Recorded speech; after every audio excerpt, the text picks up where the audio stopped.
RTC విభజన daily సీరియల్ను మించిపోతుంది. Episodes మీద episodes ముందుకు సాగుతోంది. అయినా విభజన మాత్రం క్లైమాక్స్ కు రావడం లేదు.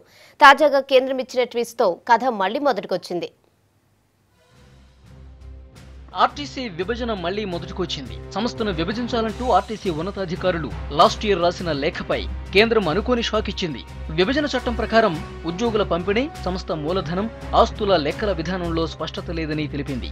ప్రాథమిక సమాచారాన్ని కూడా లేఖలో పేర్కొనలేదని స్పష్టం చేసింది.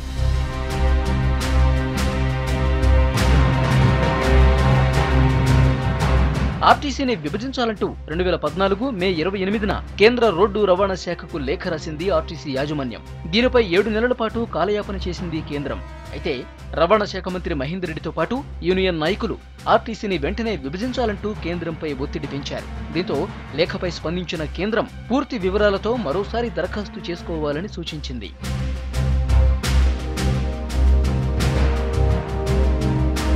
మొత్తానికి కేంద్రం తాజా నిర్ణయంతో ఆర్టీసీ విభజన మరింత టైం పట్టనుంది.